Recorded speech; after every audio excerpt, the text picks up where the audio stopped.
할렐루야. 오늘도 우리에게 임하시는 하나님의 은혜와 사랑을 우리 모두 함께 경험할 수 있기를 주님의 이름으로 축원합니다. 오늘 대림절 두 번째 주일입니다. 촛불이 이렇게 두 개가 켜졌습니다. 오늘 우리가 함께 읽은 말씀은 예수님을 기다리던 사람의 이야기입니다. 세례 요한이죠. 세례 요한은 오직 예수님을 기다리는 것이 자신의 인생의 사명이라고 생각하고 그렇게 살았던 사람입니다. 오늘 우리 말씀을 읽어보면 맨 처음 부분은 세례 요한에 대해서 누가가 설명을 하면서 먼저 시대적인 배경을 알려줍니다. 이 시대가 세례 요한이 활동하던 시대가 어떤 시대였는지를 보여주는 거예요. 1절 말씀입니다. 디베리오 황제가 통치한 지 15해 곧 본디오 빌라도가 유대의 총독으로 헤롯이 갈릴리의 분봉 왕으로 그 동생 빌립이 이두레와 드라고니 지방의 분봉 왕으로 루사니아가 아빌레네의 분봉 왕으로. 자, 이 세례 요한은 먼저 그 당시 활동하던 권력자들의 이름을 이렇게 나열하고 있습니다. 먼저 디베리오 황제가 통치한 지 15년이 지났다고 합니다. 이 디베리오 황제는 당시 로마의 황제예요. 티베리우스라고 하는 그 황제예요.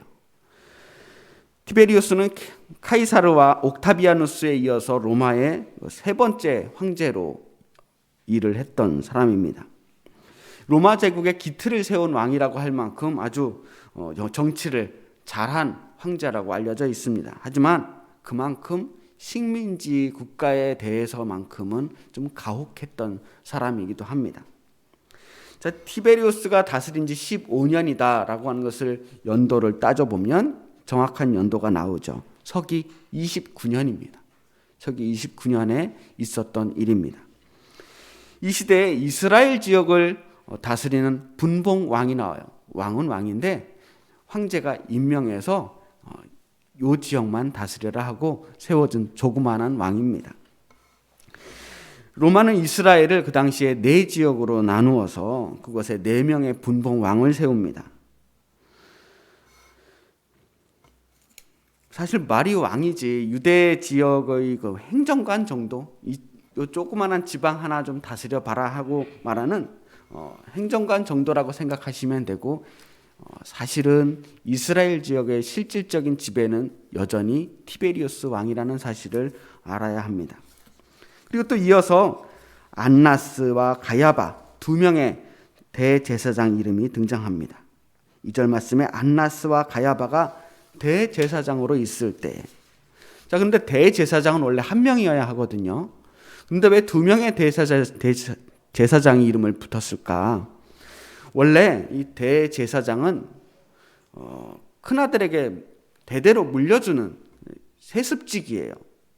그래서 최초의 대제사장이었던 아론의 혈통을 이어서 계속 그 아들들에게 차례차례 물려져 왔습니다. 그런데 이스라엘이 멸망하면서 대제사장의 전통도 끝나버리는 거예요. 그러니까 바벨론에게 무너졌을 때부터 이제 이스라엘에 실질적으로 대제사장은 없는 겁니다. 나라가 멸망하고 성전도 무너졌는데 뭐 대제사장이라고 뭐 필요가 또 있었겠습니까? 그러다가 이제 로마 시대에 이스라엘을 다스리던 분봉 왕 헤롯이 민심을 얻기 위해서 예루살렘 성전을 세우거든요. 그 성전을 세웠으면 거기에 또 여러 가지 일할 사람들이 필요하잖아요. 그리고 제사를 지내야 하니까 대제사장도 필요한 겁니다. 그때 헤롯 성전을 짓고 처음으로 임명한 그 대제사장이 헤롯의 친구였어요. 그 지배자들이 자기 입맛에 맞는 사람들을 마구잡이로 대제사장을 세우고, 또 사람들은 그래서 이 권력자들에게 잘 보이기 위해서 아첨을 하게 됩니다. 아첨을 하고 뇌물을 많이 바치면 그 직임이 계속 유지가 될 수 있었겠죠. 그리고 그렇게 갖다 바친 재물들을 어디서 충당하느냐?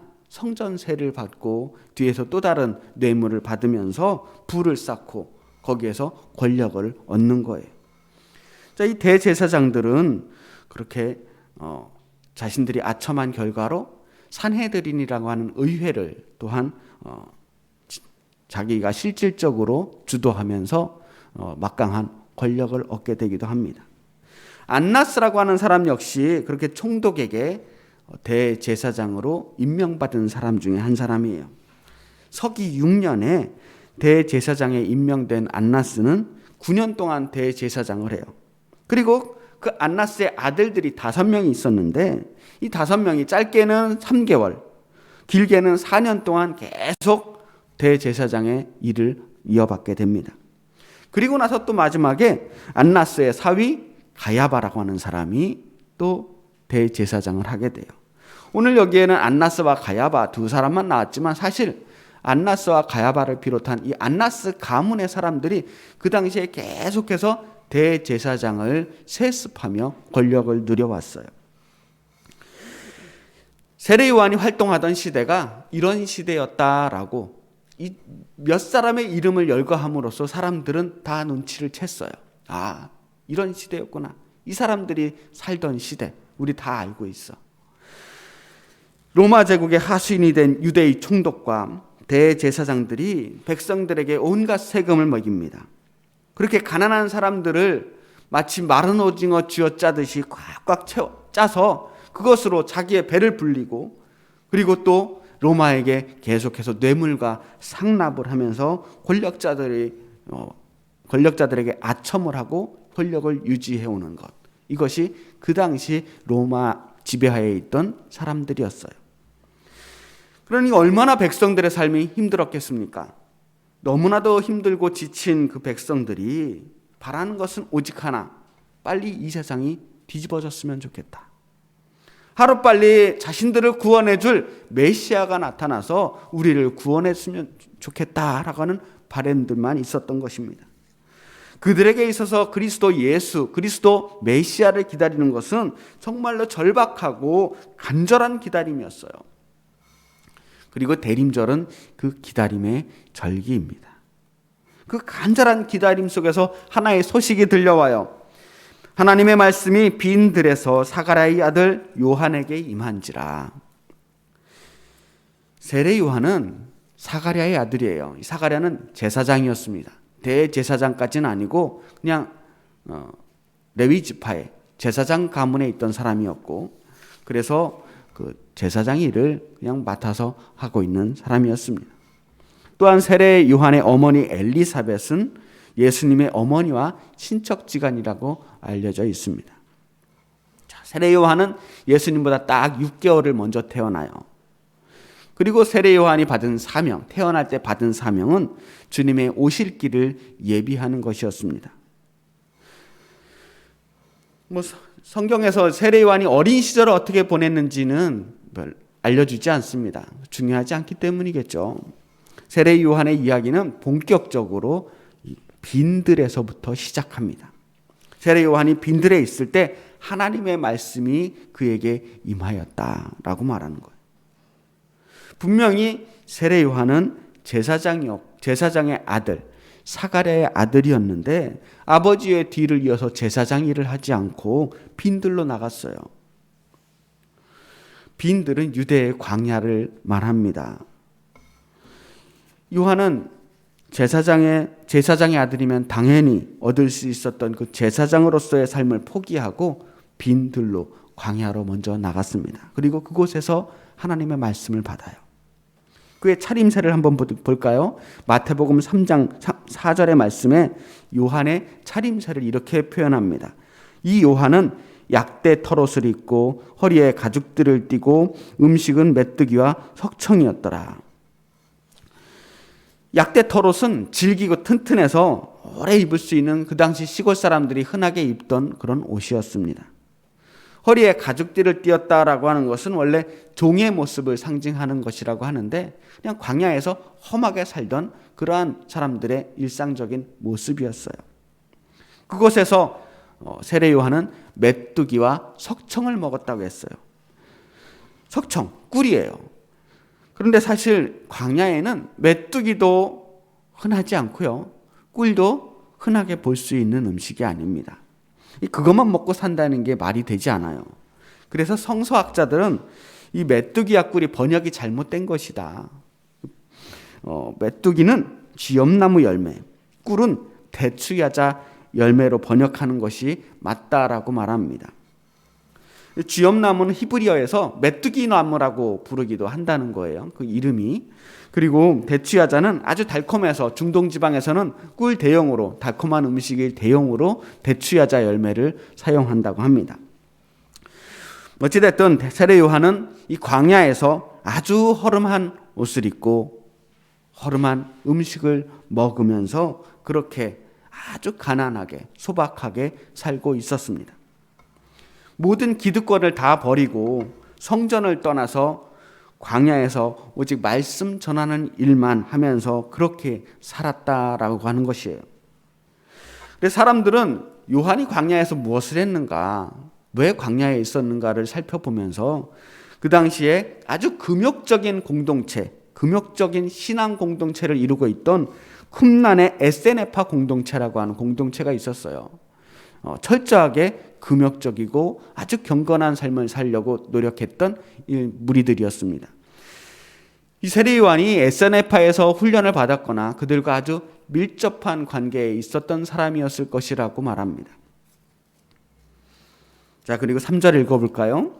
요한이 요단강 부근 각처에 와서 죄사함을 받게 하는 회개의 세례를 전파하니, 죄사함을 받게 하는 회개의 세례라고 했어요. 요한의 사역을 한마디로 표현한다면 그 별명에도 나와 있듯이 세례예요. 그냥 세례 요한이라고 하잖아요. 그만큼 세례라고 하는 사역을 아주 중요하게 생각했기 때문이었을 겁니다. 그 당시에 갈릴리 근방에 있는 수많은 사람들이, 허다한 사람들이, 아니 성경에서는 거의 대부분의 사람들이 다 세례 요한에게 세례를 받았다라고 표현합니다. 세례 요한은 사람들에게 회개하라, 천국이 가까이 왔다, 회개하라, 하나님의 나라가 가까이 왔다라고 선포했습니다. 하나님 나라가 오기 전에 그에 합당한 백성이 되기 위해서 우리가 회개를 해야 하는데, 죄가 있는 사람들, 죄의 노예가 되고 죄의 자식이 된 사람들은 하나님 나라에 들어갈 자격이 없기 때문에 우리가 그 전에 회개해야 하는데, 그 회개의 일환으로, 회개하는 일의 상징으로서 세례를 주었다는 거예요. 이 세례라고 하는 것은 그냥 강물에 사람을 그냥 푹 담갔다가 꺼내는 거예요. 우리는 지금 이제 손에 물을 묻혀서 조금 얻는 것으로 간단하게 하고 있지만, 지금도 이스라엘 지역에서는 요단강에 물을 푹 담가서 세례를 치르고 있는 사람들이 있습니다. 그런데 잘 보면요, 구약 성경을 읽어보면 세례 요한 이전에 회개의 의미로 이 세례를 주었던 사례를 볼 수가 없습니다. 그러니까 세례라고 하는 것이 종교의식의 하나로 완전히 자리 잡은 것은 세례 요한이 처음이에요. 근데 구약 성경의 여기저기를 찾아보면 세례의 뿌리가 될 만한 것들은 몇 개 찾아볼 수가 있을 것 같아요. 일단 모세오경을 보면 정결법을 이렇게 쭉 나열하는데, 부정한 것들을 만졌을 때, 우리 몸에 부정한 것, 예를 들어 피를 묻혔거나 사람을 죽인 것, 시체를 만졌거나 하는 이러한 부정한 것들을 만졌을 때에 물로 몸을 씻어라라고 하는 규정이 나와 있습니다. 그리고 몸에 더러운 것들을 씻어내면서 우리를 정결하게 하는 행위가 나와 있는 거예요. 또 제사장은 제사를 드리기 전에 반드시 몸을 씻었습니다. 몸을 정결하게 하는 행위가 그냥 몸만 깨끗하게 하는 것이 아니라 우리의 모든 더러운 것들을 깨끗하게 씻어내는 어떤 상징적인 의미로서 하나님 앞에 보다 온전해지려고 하는 그 정성스러운 행위로서 등장하게 되는 거예요. 또 하나는 나아만 장군이라는 장군이 나병에 걸렸을 때 엘리야 선지자의 명령에 따라서 요단강에서 몸을 7번 씻는 장면이 나옵니다. 그 모습을 보면서 요단강, 물이라고 하는 이 모티브를 통해서 우리가 세례 예식과 겹치는 광경을 볼 수 있어요. 요한에게 있어서 세례는 무엇이냐? 몸을 씻으면서 자신의 모든 부정함, 더러움, 죄들을 같이 씻어내버리고 하나님 앞에 회개하는 행위였습니다. 그렇게 자신의 부정함과 죄를 씻어내면서 하나님의 나라를 준비하자는 거예요. 그리고 그 모든 일들은 바로 자신의 뒤에서 오실 메시아를 기다리는 일이었습니다. 세례 요한의 이런 모든 세례를 주고 하나님 나라를 선포하는 이 모든 일들이 바로 하나님의 선택받은 기름 부음 받은 종 그리스도 예수님을 기다리는 일이었다는 거예요. 그리고 이 행동의 모든 근거가 되는 말씀이 바로 이사야의 예언이었습니다. 선지자 이사야의 책에 쓴 바 광야에서 외치는 자의 소리가 있어 이르되 너희는 주의 길을 준비하라. 그의 오실 길을 곧게 하라. 모든 골짜기는 메워지고 모든 산과 작은 산이 낮아지고 굽은 것이 곧아지고 험한 길이 평탄하여질 것이요 모든 육체가 하나님의 구원하심을 보리라 함과 같으니라. 이 말씀은 이사야서 40장 3절에서 5절까지의 말씀을 인용한 것입니다. 이사야서를 이렇게 읽으면서 주님의 길을 준비하고 그의 오실 길을 예비하라고 하는 말씀, 그 말씀을 세례 요한은 자신에게 주신 하나님의 말씀으로 받아들여요. 그리고 스스로 나가서 광야에 외치는 자의 소리가 되기로 결단합니다. 요한복음 1장 23절에 보면 세례 요한이 자기 자신을 이렇게 소개해요.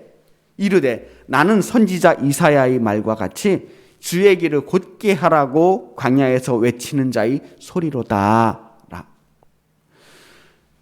주의 길을 준비하고 그의 오실 길을 곧게 하라고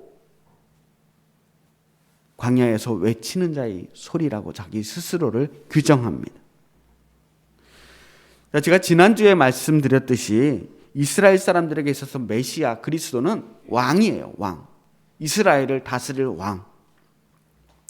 그 당시에 왕이 마을에 행차한다 하면 이거 보통 일이 아닙니다. 사람들은 왕을 맞이하기 위해서 준비를 해요. 일단 길이 시원치 않으면 길을 새로 닦아요. 그리고 길가의 모든 큰 돌을 골라냅니다. 마차가 덜컹거리지 않도록. 길이 너무 구불거린다면 할 수 있는 한 가장 곧은 길을 뚫어요.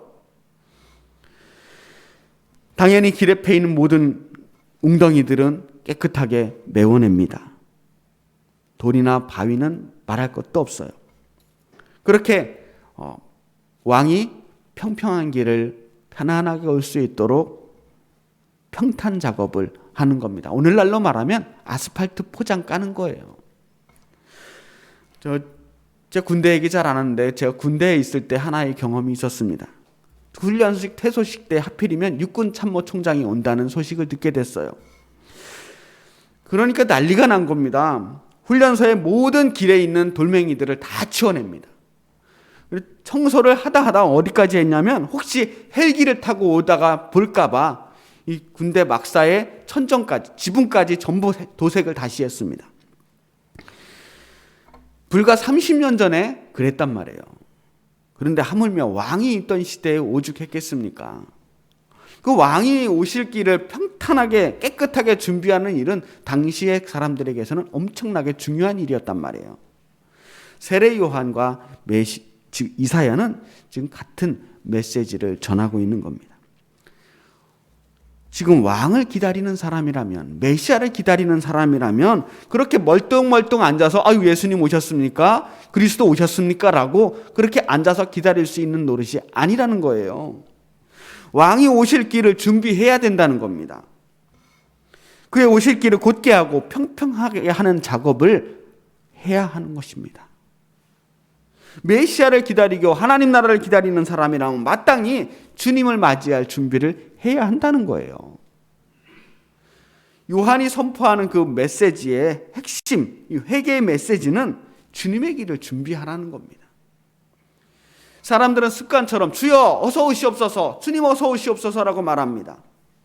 하나님 나라는 도대체 언제 오느냐고 말합니다. 그렇게 하나님 나라를 간절히 기다리고 주님 오시기를 기다린다고 말하면서 그런데 정작 주님을 맞이할 준비는 하지 않고 있어요. 과연 하나님의 나라가 지금 당장 여기로 임하신다면 여러분 그 하나님 나라 감당할 수 있겠습니까? 그 나라에 들어갈 준비가 정말 되셨습니까? 예수님께서 당장 우리에게 지금 오신다면 여러분은 기쁜 마음으로 예수님을 맞이할 수 있겠습니까? 주님은 도적같이 오신다 그랬어요. 아무도 예상하지 못하는 그 순간에, 전혀 준비되어 있지 않은 그 순간에 불쑥 나타나셔서 우리에게 찾아오시는데, 언제 오실지 아무도 모릅니다. 미처 준비되지 못한 그 순간에 불쑥 나타나신다면 그때 우리가 과연 기쁨으로 예수님 맞이할 수 있겠느냐 말이에요. 주님 오시는 건 좋은데 지금은 아닌 것 같습니다. 조금만 더 있다 오세요. 제가 준비를 조금만 더 해놓겠습니다라고 이야기하고 싶지 않겠습니까? 주님, 제가 아직 준비가 덜 됐습니다. 이럴 수는 없잖아요. 우리가 말로만 주님을 기다려서는 안 됩니다. 그분의 오실 길을 곧게 하고 평탄하게 하는 것은 주님을 정말 기쁘게 맞이할 준비를 하는 것입니다. 언제 오시더라도 당당하게, 떳떳하게 가슴 펴고 주님 기다렸습니다. 제가 얼마나 기다렸는지 모릅니다. 주님 맞이할 준비 다 됐습니다. 이렇게 맞이할 준비를 다 마친 사람만이 진정으로 주님을 기다리는 것입니다. 단순히 마음만 깨끗하면 될까요? 세례 요한은 우리의 마음의 회개만 촉구한 것이 아니었습니다. 세례 요한은 당시 이스라엘을 다스리는 그 권력의 추악함들을 고발합니다. 제가 처음 시작할 때 말씀드렸듯이 세례 요한이 살던 시대는 악한 시대였어요. 어둡고 폭력과 불법과 온갖 죄악이 당연한 듯이 일어나던 시대였습니다. 그 시대에 세례 요한이 광야에 외치는 자의 소리가 된 거예요. 이 땅에 하나님의 나라가 올 것이라고 선포했습니다. 이거 굉장히 위협적인 발언이었어요. 지금 이 세상에 저 헛된 권세가 당장 무너질 것이다. 이제 하나님의 나라가 임하셔서 이 땅의 권세를 무너뜨릴 것이다 라는 이야기예요. 그러니 하루빨리 당신들이 그 죄악을 벗어버리고 죄악을 뉘우치고 회개하라 라고 경고하는 것입니다. 저 권력의 심장부에 있는 헤롯 왕에게도 경고하는 거예요. 당신 그렇게 하면 이 나라 무너질 거야. 그 왕의 자리 그리스도가 지금 기다리고 있어. 메시아가 오셔서 이 땅의 권세를 무너뜨릴 것이다 라고 경고하는 겁니다. 당시 헤롯은 아내를 빼앗아서 동생의 아내를 빼앗아서 결혼을 한 사람이에요. 동생의 아내를 빼앗는 죄악을 저지르면서도 부끄러움을 몰랐어요. 누구도 그에게 잘못을 지적하지 않았습니다. 세례 요한이 잘못됐다고 말합니다. 당신의 행동이 잘못됐다. 그러면 안 된다라고 말합니다. 그렇게 하나님을 두려워하지 않고 백성도 두려워하지 않던 그 권력자의 교만함에 대해서 정면으로 맞선 사람이 세례 요한이었습니다. 결국은 헤롯은 그 일 때문에 죽게 돼요. 하지만 세례 요한은 끝까지도 마지막까지도 절대 그 권력에 굴복하지 않았습니다. 그렇게 하는 것이 주님의 오실 길을 곧게 하는 일이라고 믿었기 때문입니다. 그것이야말로 주님을 기다리는 일이었다는 거예요. 우리가 오늘 주님을 기다리면서 성탄을 기다리고 있습니다. 다시 한번 여러분께 묻습니다. 여러분 주님 감당할 준비 되셨습니까? 주님을 예비하는 사명은 세례 요한에게만 주어진 특별한 사명이 아닙니다. 여전히 주님을 기다리고 있는 우리 모두에게 똑같이 주어진 사명입니다. 우리들도 광야의 외치는 자의 소리가 되어야 한다는 이야기예요. 이 세상을 향하여서 그리고 우리 스스로에게도 주님의 오실 길을 예비하라고 선포해야 합니다. 이 악한 세상을 향하여 불의한 권력을 향해서 우리는 또한 담대하게 외칠 수 있는 용기가 있어야 합니다. 하나님 나라가 가까이 오고 있다. 당신들의 그 권세가 끝날 날이 오고 있다라고 말할 수 있어야 합니다. 주님을 기다리면서 하나님 나라를 기다리는 것은 언제쯤이나 되어야 주님이 오시는가 날짜 계산이나 하고 있는 것이 아닙니다. 주님을 기다리는 건 그 오실 길을 준비하는 겁니다. 우리가 하나님 나라의 백성이 될 준비를 하는 거예요. 이 땅을 먼저 하나님의 뜻에 합당한 그러한 땅으로 변화시키기 위해서 온 힘을 다해 애써야 합니다. 그리고 그 다가오시는 주님을 향해서 우리도 앞으로 성큼성큼 달려가며 주님을 맞이해야 하는 것입니다. 그것이 광야에 외치는 자의 소리가 되는 일입니다. 주님 맞이할 준비 지금 우리가 해야 합니다. 하나님께서 다스릴 세상을 우리가 미리 만들어 놔야 합니다. 주님께 다 떠맡기고 주님만 오셔서 다 해결해 주십시오가 아니라 우리가 먼저 준비해야 합니다. 주님 맞을 준비가 된 사람만이 주님을 맞이하고 하나님 나라에 갈 준비가 된 사람만이 천국이 구원이 됩니다. 우리 모두 전심으로 주님을 기다립시다. 우리 주님의 오실 길을 준비합시다. 그래서 우리가 정말 기쁨으로 주님을 맞이하는 하나님 나라의 백성이 되시길 주님의 이름으로 축원합니다. 기도하겠습니다.